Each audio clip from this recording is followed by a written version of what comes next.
Galliano. John Galliano. Galliano. John Galliano. Galliano. John Galliano. Galliano. Mr. Galliano. Galliano. John Galliano. Galliano. John Galliano. Galliano. John Galliano.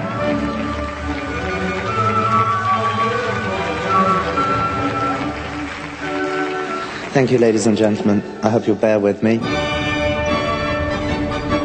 It took a couple of hundred years of world domination by the British Empire to produce a museum like this.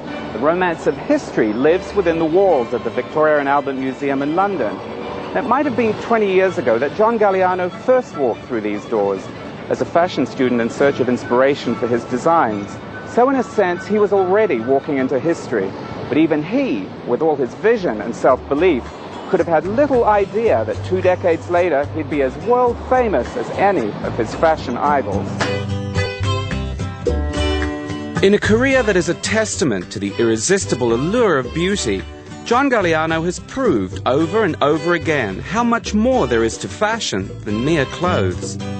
His sensibility combines a reverence for the past with a passion that seems to spring naturally from his Spanish roots and a sense of theatre that was sharpened by his English upbringing.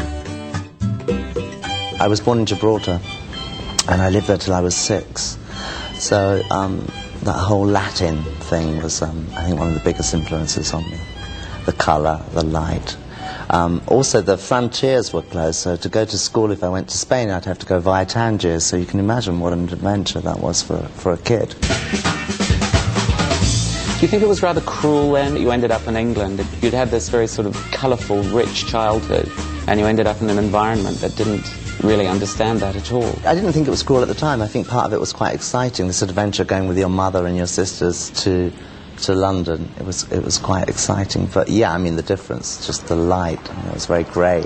The whole different culture. However, my mother did do her best to bring that with her, that whole Latin thing.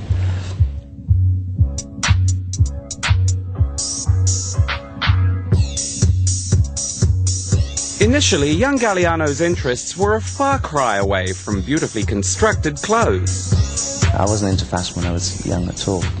I didn't know what it was.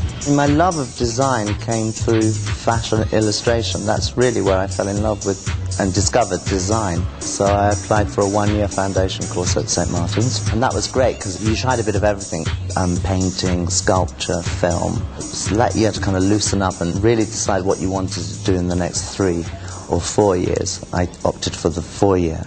John, when he was at St. Martin's, was an extraordinary waif-like figure. Like virtually all students at St. Martin's, he was starving. He had no money, no grant or anything. He would disappear for quite long periods, and we didn't know what he was doing. And he didn't think it was part of his job to tell us. He was in fact researching in the V&A, the Victoria and Albert Museum. He was great. He was very fresh. Knew an awful lot about that which he wanted to see in the collections. I mean, on many occasions he taught us about cut and construction. And you know that here's a person who's going to look at the past but not slavishly copy in any way, shape or form. And it's going to come out completely differently and totally new. And it's very inspiring. Here was someone who would never compromise. He would never go into the rag trade end of fashion. He wanted to be a great designer, and he would starve if necessary, but he'd get there, or he'd die and try.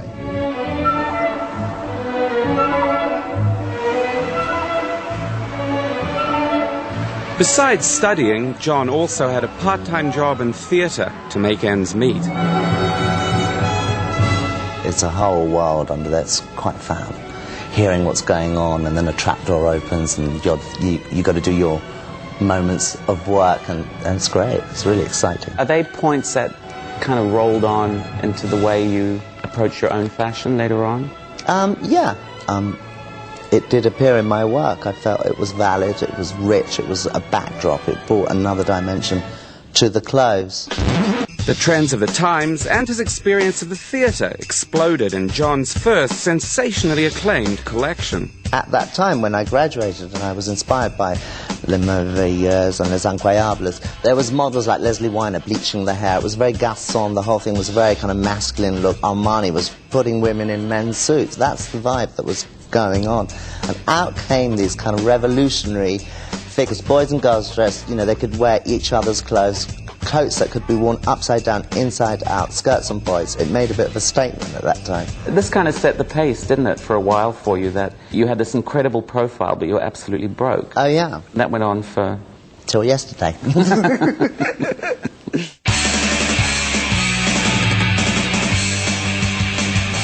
It's impossible to overestimate the creative ferment of London in the early 1980s. Necessity is always the mother of invention, and punk had already taught kids that if they wanted something done, they'd better do it themselves. So, with more creativity than cash, they were turning their dreams and nightmares into clothes, music, magazines.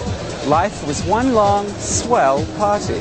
Did I go out? Did you go out and spend all your money on nightclubs? I didn't need to partying? spend money. Clubs were fun and we were invited.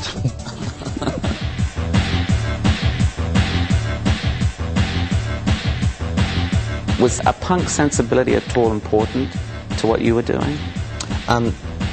Yeah, it was. I mean, there was great things going on. I mean, the spotlight was on London at that point. You know how it goes in cycles. It was definitely on London at that point.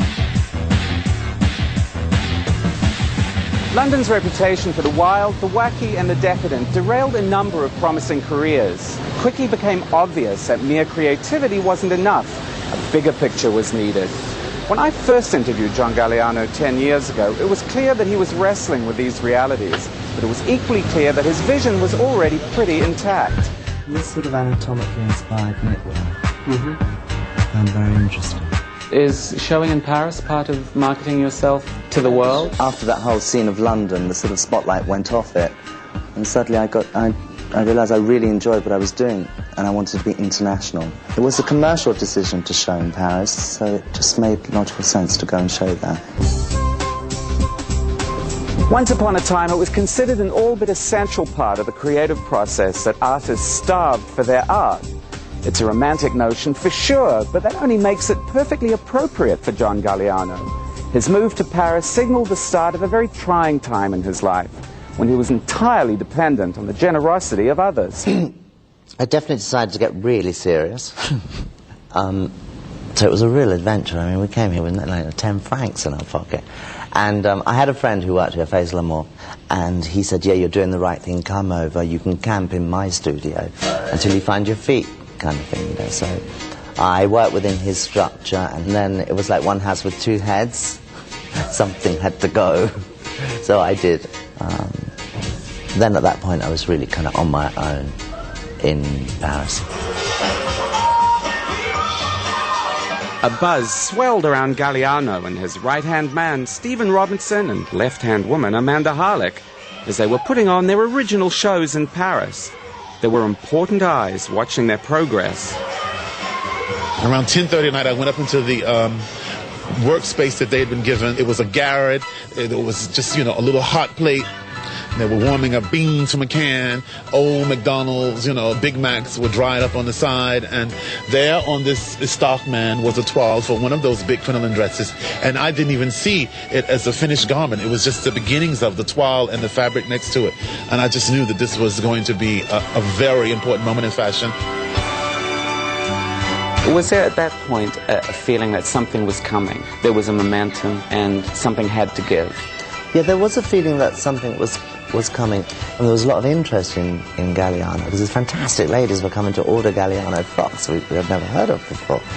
Haute couture ladies, you know, serious buyers. We were merrily, you know, producing the clothes and getting on with it as best we could, but our clientele was growing and growing, which was really exciting.